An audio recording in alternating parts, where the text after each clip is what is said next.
The mop hit the floor with a wet slap that echoed through 20,000 empty seats.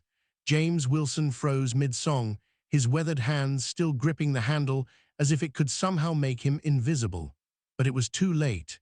The figure standing in the shadows had already heard everything. "Don't stop." The voice cut through the arena like a blade through silk. James's heart hammered against his ribs. He knew that voice. Everyone in America knew that voice. But what James didn't know was that in exactly 20 minutes, his life would never be the same. What he didn't know was that this moment would become one of the most extraordinary stories in music history. And what nobody could have predicted was how a simple Janitor's song would reveal something about Elvis Presley that the world had never seen. The International Hotel in Las Vegas stood like a monument to excess in the desert heat of August 1970. Inside its main showroom, Elvis Presley was preparing for another sold-out performance, but tonight felt different. The king of rock and roll had been performing 2 shows a night for weeks, and something inside him was breaking. The pills weren't helping anymore. The isolation was suffocating, and the music felt like it was dying in his throat. James Wilson had been cleaning the International for 3 years. 62 years old, with hands scarred from decades of hard labor, he arrived every afternoon at 4 o'clock sharp. The other janitors called him Church because he was always humming gospel songs while he worked. What they didn't know was that James had once sung in the church choir in Tupelo, Mississippi, the same church where young Elvis Presley had first discovered the power of gospel music 30 years earlier. On this particular afternoon, James thought he was alone. The afternoon rehearsal had ended early. The band had left. The backup singers were gone. Even Colonel Parker, Elvis's controlling manager who seemed to lurk in every corner, had disappeared to his office. The massive showroom felt like a cathedral of silence, and James did what he always did when he thought nobody was listening. He sang. The song was "His Eye is on the Sparrow," an old gospel hymn his grandmother had taught him when he was 7 years old. James's voice, rich and raw from years of cigarettes and sorrow, filled the empty space. Each note carried the weight of a lifetime. The death of his son in Vietnam, the wife who passed from cancer, the dreams he'd buried under decades of other people's messes. But James wasn't alone. Elvis had been sitting in the darkness of the back row for the past 10 minutes. He'd come back to retrieve a scarf he'd forgotten during rehearsal, but the sound had stopped him cold. This wasn't the polished, rehearsed gospel of his backup singers. This was something else. This was real. This was the sound he remembered from the small churches of his childhood, where faith wasn't performed but lived. When James realized he'd been discovered, his first instinct was to run. Getting caught doing anything other than cleaning could mean losing his job. And at his age, with his lack of education, this job was all he had. But Elvis's words held him in place. "Don't stop, please." Elvis stepped into the light, and James saw what the audience never did. The king looked exhausted. His eyes, usually hidden behind sunglasses, were red-rimmed and hollow. The famous smile was nowhere to be found. This wasn't Elvis Presley, the superstar. This was just a tired man who needed to hear something real. James's hands trembled as he set down his mop. He looked at Elvis, then at the door, calculating whether he could make it out before security arrived. But Elvis did something unexpected. He walked down the aisle slowly, deliberately, and sat in a front row seat, not on the stage, not in a position of power, just sitting there like any other person waiting to hear music. "I haven't heard that song sung like that since I was a boy," Elvis said quietly. "My mama used to sing it when she thought I was sleeping." The mention of Gladys Presley changed something in the air. Everyone knew Elvis had never recovered from his mother's death in 1958. It was the wound that never healed, the loss that had sent him spiraling into the darkness that now threatened to consume him entirely. James found his voice. "My grandmother sang it too, said it was the song for people who felt forgotten." Elvis nodded slowly. "Forgotten." He repeated the word like he was tasting it. "You know what's funny? 20,000 people will pack this room tonight to see me, and I've never felt more forgotten in my life." What happened next would later be described by the few witnesses as one of the most remarkable moments in the International Hotel's history. But in that moment, it was just 2 men from Mississippi, separated by fame and fortune, but united by something much deeper. "Sing it again," Elvis asked, "from the beginning." James hesitated. Then, somewhere deep inside, he found the courage that had been dormant for decades. He closed his eyes and began. His voice started soft, uncertain, but as the words came, something shifted. The arena's acoustics, designed to carry sound to the furthest seats, wrapped around his voice like an embrace. "Why should I feel discouraged? Why should the shadows come?" Elvis closed his eyes. For the first time in months, maybe years, his shoulders relaxed. The constant performance, the endless pressure to be Elvis melted away. He was just a boy from Tupelo again, sitting in a church pew next to his mama, feeling the power of music that came from the soul instead of a script. As James sang, something extraordinary began to happen. Members of Elvis's band, who had been packing up their instruments in the rehearsal room, heard the voice echoing through the ventilation system. Joe Esposito, Elvis's road manager, was the first to peek into the showroom. Then came James Burton, the legendary guitarist, Jerry Sheff, the bassist. The sweet inspirations stopped mid-conversation in their dressing room and followed the sound. One by one, they entered the showroom in silence. Nobody wanted to break whatever spell was being woven. They'd performed with Elvis hundreds of times, seen him bring audiences to tears, watched him command the stage like no other performer alive. But they'd never seen him like this. Sitting in the audience, tears streaming down his face, completely still. James opened his eyes to find nearly 30 people watching him. His first instinct was to stop, to apologize, to grab his mop and disappear. But Elvis raised his hands slightly, a gentle gesture that said, "Keep going." So James did. He sang like his life depended on it, like every broken dream and lost hope could be redeemed in this one perfect moment. When the last note faded into silence, nobody moved. The showroom held its breath. Elvis stood slowly, and for a moment, James thought he was about to be escorted out. Instead, Elvis walked onto the stage and picked up his guitar. "You know Peace in the Valley?" Elvis asked. James nodded. Of course he knew it. Every gospel singer knew it. "Come up here," Elvis said. "Sir, I'm the janitor." "No," Elvis said firmly. "Right now you're a singer, and I'd be honored to sing with you." What followed was 20 minutes that nobody in that room would ever forget. Elvis Presley, the highest-paid performer in Las Vegas history, and James Wilson, a janitor making $3.15 an hour, stood on the same stage and sang gospel songs. No cameras, no audience, no Colonel Parker calculating percentages, just music in its purest form.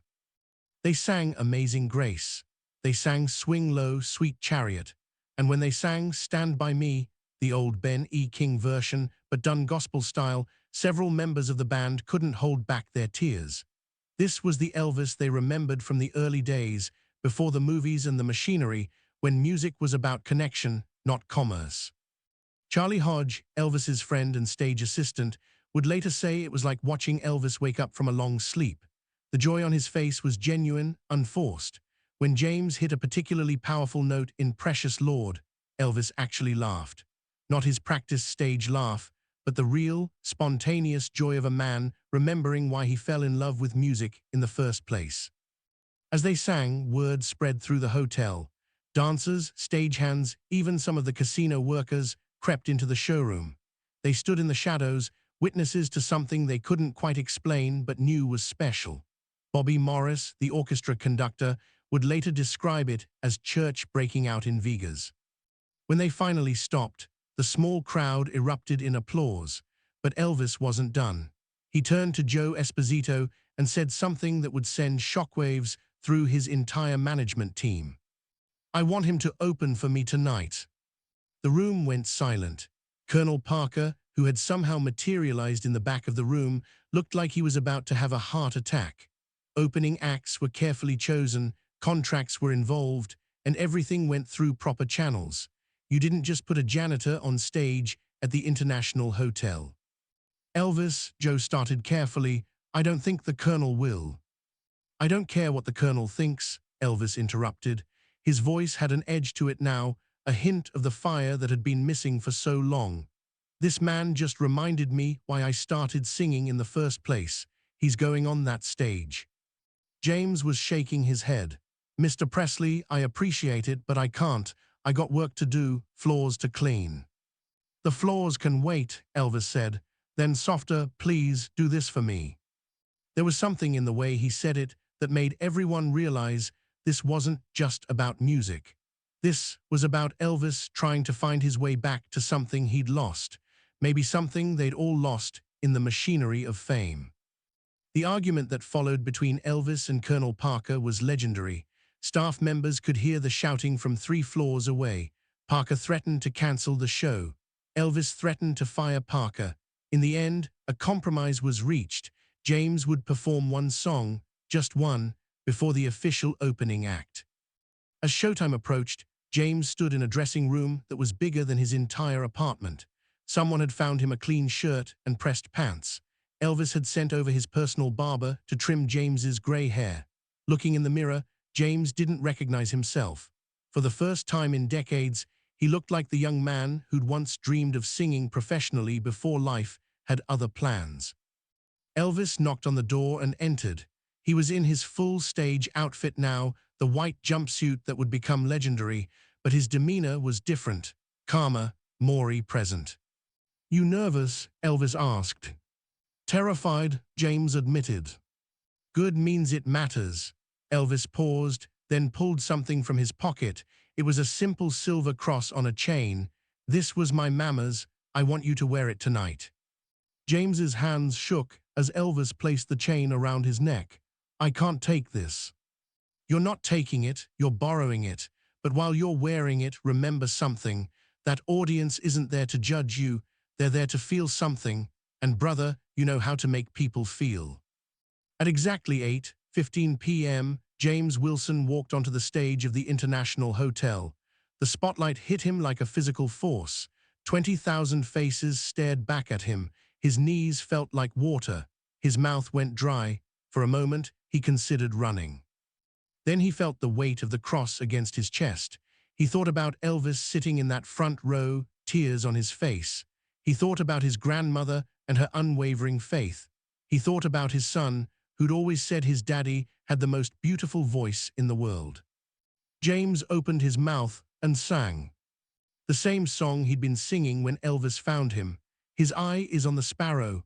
No band, no backup, just his voice and 20,000 souls. The audience, expecting Elvis or at least a known opening act, didn't know what to make of this older black man in simple clothes. But as his voice filled the space, something shifted. Conversations stopped. Drinks were set down. The casino executives in their booth leaned forward. This wasn't entertainment. This was testimony. By the time James reached the second verse, you could hear a pin drop. Women were reaching for tissues. Men who hadn't cried since childhood felt their eyes burning. And in the wings, Elvis Presley stood watching with an expression of pure joy. When James finished, the silence lasted for 3 heartbeats. Then the explosion came. 20,000 people rose to their feet as one. The ovation went on for 5 full minutes. James stood there, overwhelmed, as flowers flew onto the stage. He looked to the wings and saw Elvis applauding harder than anyone, that famous smile finally genuine. As James walked off stage, Elvis caught him in an embrace. "You just showed them what real music is," Elvis whispered. "Thank you."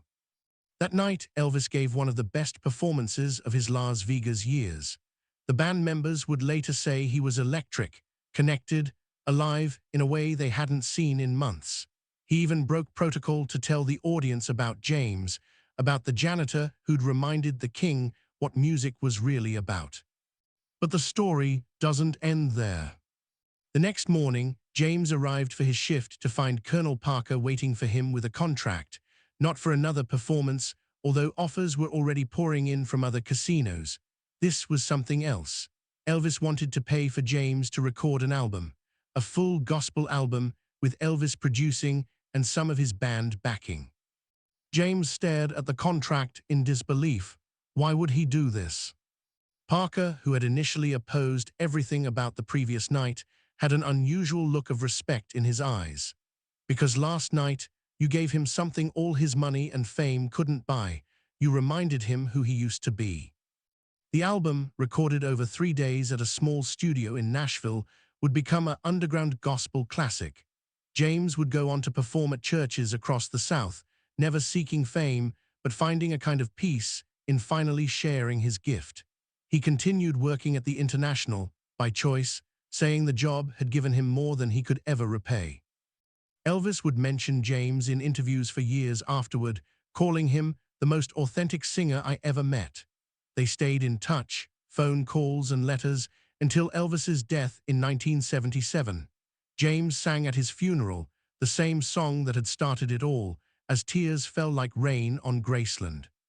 But perhaps the most powerful moment came years later, when a young journalist asked James about that night. "Mr. Wilson, you changed Elvis Presley's life. How does that feel?" James thought for a long moment, his fingers absently touching the silver cross he still wore every day. "Young man, I think you got it backwards. I was just a janitor who liked to sing. Elvis Presley heard something in me that I'd forgotten was there. He didn't just give me 20 minutes on his stage. He gave me back myself." The journalist pressed further, "But you must have known you had a gift." "Gifts are funny things," James replied. "Sometimes they get buried under life, under bills and loss and the world telling you to be practical. That night, Elvis didn't discover my voice. He reminded me that it still mattered, that it had always mattered." Today, there's a small plaque in what used to be the International Hotel, now the Westgate. It marks the spot where Elvis Presley and James Wilson sang together. Most people walk past it without noticing, but sometimes, late at night, the cleaning staff say they can still hear gospel music echoing through the empty showroom. And they all know the story of the night when a king remembered he was human and a janitor remembered he could fly. The truth is, we all have a song inside us, something pure and real that the world hasn't touched. Maybe it's been silenced by disappointment or buried under responsibility, but it's still there, waiting. And sometimes, all it takes is one person to really listen, to say, "Don't stop," for everything to change. Have you ever had a moment like that?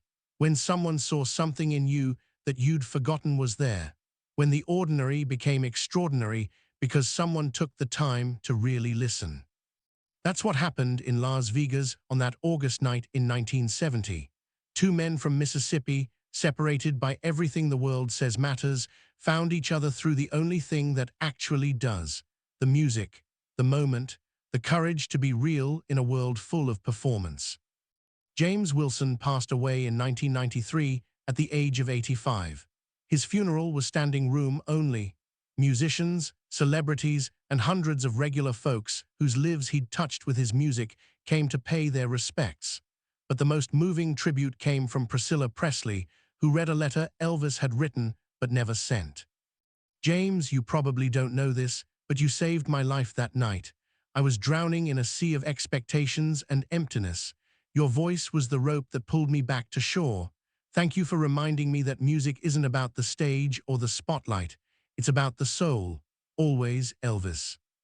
If this story moved you, please share it with someone who needs to remember their own song. Like and subscribe to hear more stories about the moments that change everything. And remember, you never know who's listening when you think you're alone. Sometimes, that's when the magic happens.